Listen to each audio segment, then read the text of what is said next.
This is a video which is a brief flip through of the bullet journal for 2022. So as I open it, I just have my name put together here. This is known as a Reticey journal. This is 230 pages. It comes with an elastic and a couple of page markers. So the first is a blank page. What I next have is an index.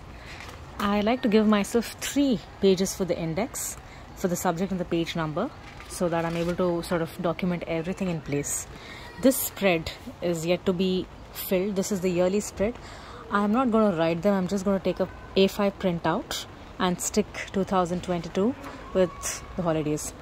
Now this is a spread which is going to contain all the important dates, birthdays, anniversaries, things that I'd like to wish. So I have just put them January to June in one page and the other half here in the other page. The next spread, I would call it as a page which has measurements. So usually it would contain sizes if I would like for myself for dresses or clothes or footwear. So when you're toggling between different sizes like US, UK, EU, you don't want to be looking back and forth. So this is just a good reference page for that. These are some blank space for notes. Similarly, another place for measurements of my kid. Of course, kids keep changing measurements, so it's always a good reference. And since this book will always be with me, I have a place to go back to check. And it's also a nice way to document and log how they're growing, and they grow so fast every 3 or 4 months. I have another spread which I'm trying to track a few things. 2 spreads rather that I'm trying to track. Now I have a spread which is called as a doctor's visit. It's nice to know when was the last time you visited a doctor. So I have a log for that. Just one line that I would write about what the visit was about, and I'd have a detailed note of that visit in the Notion page. I have similarly another thing for my kid, and my husband has his own bullet journal, so he would log that there.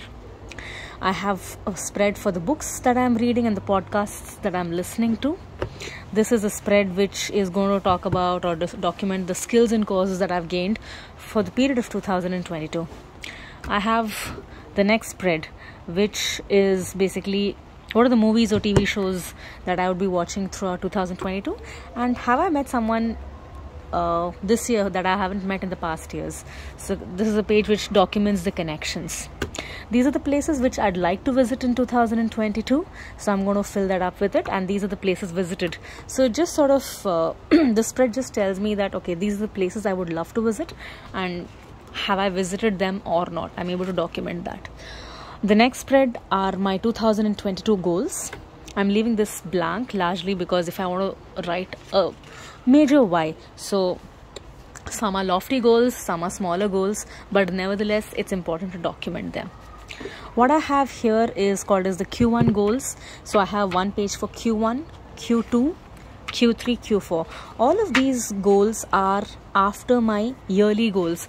So I'm going to break these up into bite-sized chunks of Q1 to Q4. So when I'm going to document my Q1 goals, I'm going to try transferring them into my monthly spread. So I would be able to check them off as each month gets completed, and if there is something which I haven't been able to complete, I'm able to migrate to Q2 and similarly to Q3 and Q4. Now comes my January spread. I have the list of dates. So this is a space I use largely to document any significant thing that has happened that particular day. This is my monthly task list. Now the monthly task list takes an inspiration from my Q1 goals, and my Q1 goals are from my yearly goals. Then I have a place where I document my ideas. I call this an ideas journal. I have 2 pages or a spread completely for that. This is just a fun page that I've used. It's called as a favorite things day. Once a month I'd like to have one day that I'd like to do all the things that I like, probably watch something that I enjoyed, go out, something that I would like to do all by myself. In a way, it's like an oxygen mask for the mother. The next one I have is a monthly capture. So at the end of the month, I am going to pick some of the most important moments, make a collage and take a printout, and I'm going to stick this. So that sort of sums up the entire month in one photograph or a collage. Now this is my monthly spread. This is akin to a Google Calendar. If you see in Google Calendar, you would have color-coded ones. So what I've done is done an analog version of the same digital calendar. So I have one spread to track certain activities. This is specifically a spread for tracking things related to my kid. So what are the play dates that are coming up? What are the events in school? What are the others places that she has specifically gone or seen, or any aha moments? A spread completely dedicated to my child.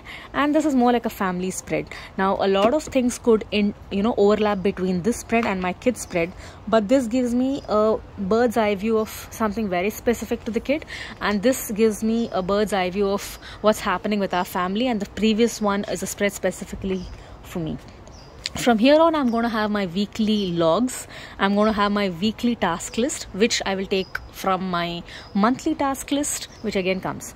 So this is more or less how I would prepare my yearly bullet journal spread. The only thing which is probably artistic is because I've used a stencil to stencil these in.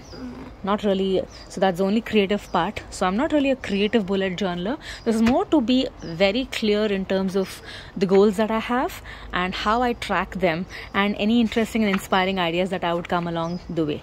So this is my 2022 bullet journal. Hope you get some ideas out of this. Thank you.